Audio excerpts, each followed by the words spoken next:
معنى كلام حضرتك ان دلوقتي جودة الشنط المصرية هي نفس جودة الشنط المستوردة؟ طبعا بالفعل النهارده المصانع مع الانفتاح ومع النت والعالم كله بقى مفتوح على بعضه، فالمصانع المصريه دلوقتي بتقدر ان هي تجيب الشغل المستورد وتقدر تعمل خامات زيها وافضل كمان، وتعمل التقفيل وكل الشغل بيكون افضل من المستورد كمان. نوعية الزبائن اللي بتيجي عند حضرتك ايه هي؟ طبعا احنا بنخاطب جميع الفئات في الزبائن عامه، لان احنا منتجاتنا حريمي ورجالي واطفالي، وفي شنط سفر، وفي يعني جميع افراد الاسره بجميع فئاتها. بتلاقي اي منتج هم عايزينه في الشنط او الكلام ده كله بييجوا يلاقوه هنا موجود، فبنخاطب جميع الفئات. الإقبال أكتر على المنتجات المصرية ولا المنتجات المستوردة؟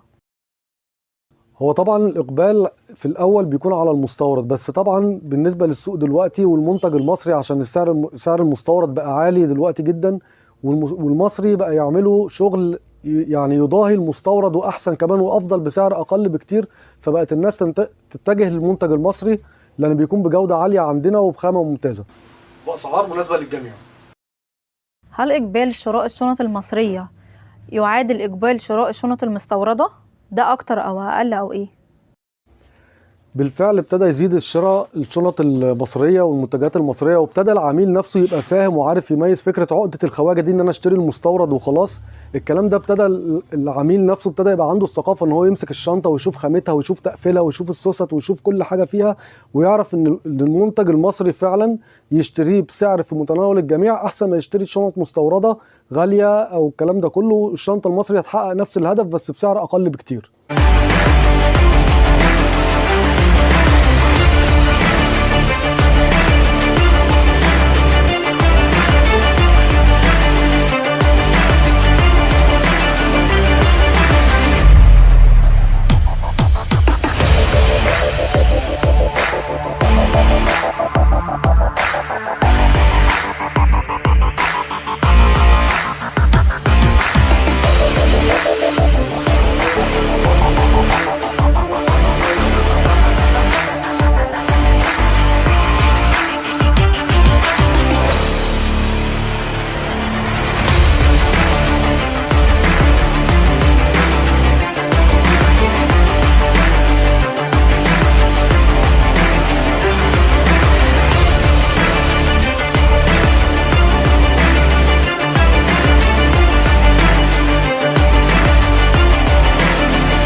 حضرتك مهتم بالدعاية والإعلان؟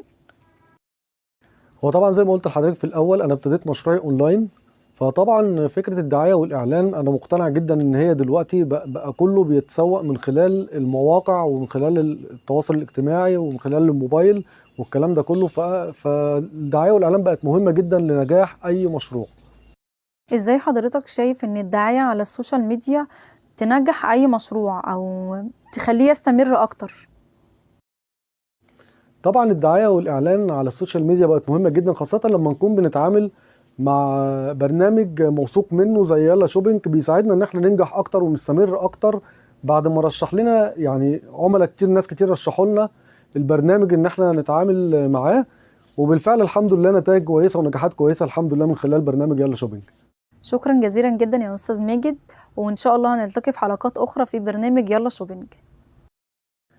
أنا بشكر حضرتك طبعا وبشكر جميع فريق العمل برنامج يلا شوبينج، عشان ما انساش حد، مستر أحمد ممدوح ومستر إسلام وجميع فريق العمل عشان ما انساش حد، وإن شاء الله أبقى متواصل معاكم دايما في برنامج يلا شوبينج. إيه العروض اللي النهاردة هتقدمها لمشاهدين برنامج يلا شوبينج؟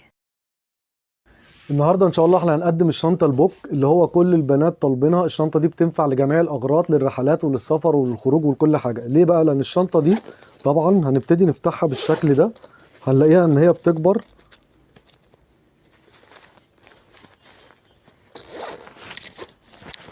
بالشكل دوت اللي هو هنوريه دلوقتي بجميع الوانها.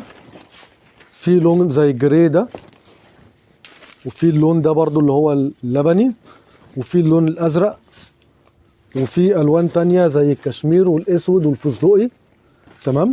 طبعا الشنطه دي برضو مش بتكبر بس، ده احنا ممكن نكبرها بسوسته تانية من تحت عشان تبقى كانها شنطتين في شنطه. الشنطه دي مستورده، سعرها ما بيقلش عن 400 جنيه في اي مكان، احنا بنقدمها حصري، والعملاء ومشاهدين يلا شوبينج، اي حد هيجي لنا هيقول لنا انا شفتكم على برنامج يلا شوبينج، هياخد الشنطه دي ب 200 جنيه بس، سعر مش هتلاقوه في اي حته بره.